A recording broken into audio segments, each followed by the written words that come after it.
कहानी का शीर्षक है शैतान लूसीफर की कहानी। रोहित गांव से शहर नौकरी करने आया था और वो यहाँ घर में अकेले ही रहता था। रात के 9 बजे रोहित अपना डिनर करके अपने कमरे में बैठकर फोन चला रहा था।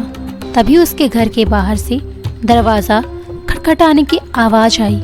रोहित दरवाज़ा खोलने को उठा और ये सोच ही रहा था, कौन होगा इतनी रात को, मैं तो यहाँ किसी को ज़्यादा जानता भी नहीं हूँ।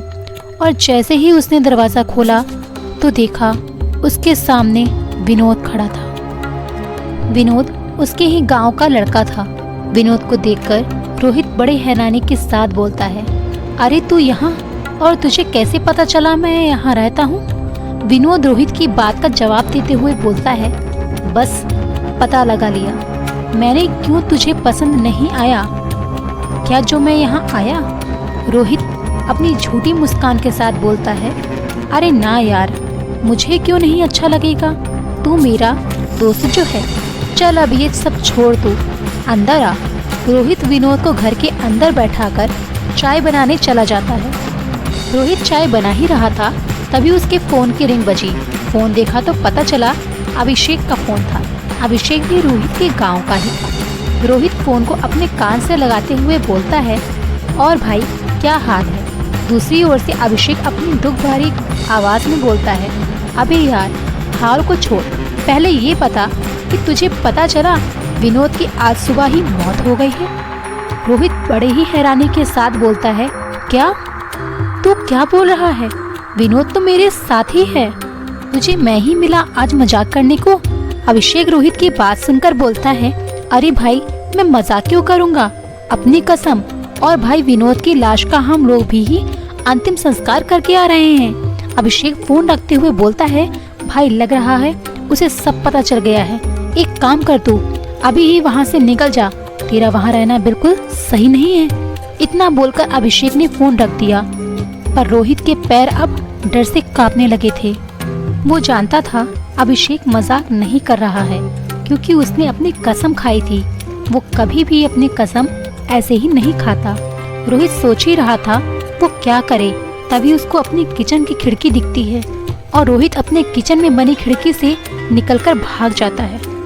रोहित भागे ही जा रहा था, तभी रोहित देखता है उसके पीछे एक ऑटो आ रहा है। रोहित ऑटो को हाथ देकर रोक देता है और उस ऑटो में बैठ जाता है। कहाँ जाएगा भैया जी? ऑटो वाला बोलता है। रोहित थोड़ा सोचते हुए बोलता है, रेलवे स्टेशन ले चलो। ऑटो वाला ऑटो को रेलवे स्टेशन की ओर ले जाने लगता है और ऑटो चलाते हुए ही बोलता है, क्या मिला भैया जी आपको किसी के साथ ऐसा करके? इतना ही सुनकर रोहित के दिल की धड़कन तेज हो गई थी और रोहित डरते डरते हुए बोलता है, बस अपना ऑटो चलाता रहता है। रोहित को डर तो लग ही रहा था। तभी ऑटो वाले ने एक जंगल के बीच में ही ऑटो रोकी और जंगल में भाग गया। रोहित कुछ समझ नहीं पा रहा था कि वो क्यों भागा। रोहित डरते हुए ऑटो से बाहर आता है और इधर उधर अपनी मदद के लिए देखने लगता है, पर उसे कोई नहीं दिखता।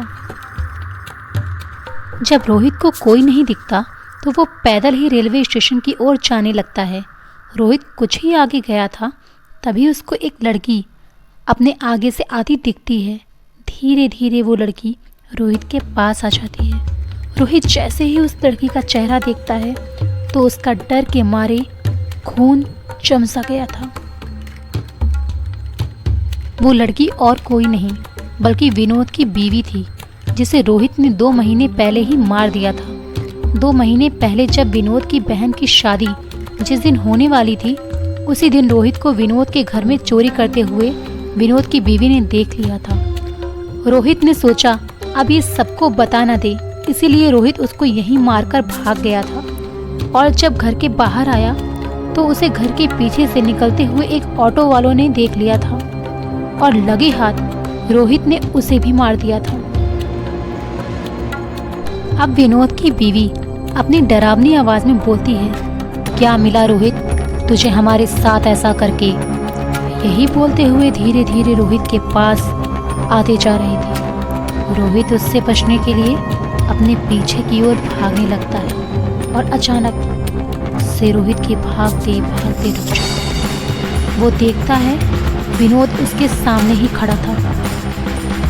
इस समय रोहित के डर की कोई सीमा ही नहीं थी। उसका दिल अपनी दुगनी रफ्तार से धड़के जा रहा था और तभी वो ऑटो वाला भी जंगल से बाहर आ जाता है और रोहित के पास आते हुए बोलता है, पाप की कमाई कब तक खाएगा, एक ना एक दिन तो हिसाब चुकाना ही पड़ेगा।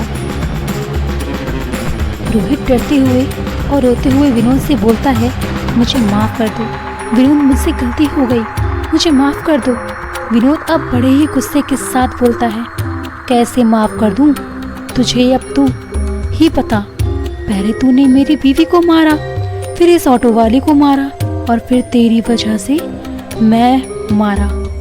यही बोलते हुए विनोद रोहित की ओर बढ़ने लगा था। पीछे से विनोद की बीवी और आगे से विनोद, बगल से ऑटो वाला, तीनों रोहित की ओर बढ़े जा रहे थे। विनोद रोहित के पास आते ही उसकी एक आंख में अपनी उंगली डाल देता है, जिससे उसकी एक आंख फूट जाती है। रोहित के दर्द की कोई सीमा नहीं थी। रोहित की उस समय की जो हालत थी उसको लफ्ज़ों में नहीं बता जा सकता।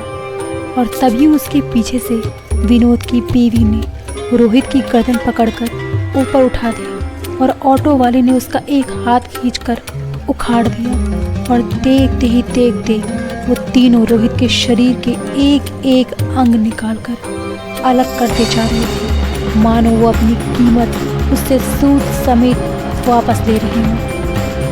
दोस्तों, आपको ये कहानी कैसी लगी? उम्मीद करती हूँ आपको ये कहानी बहुत पसंद आई होगी।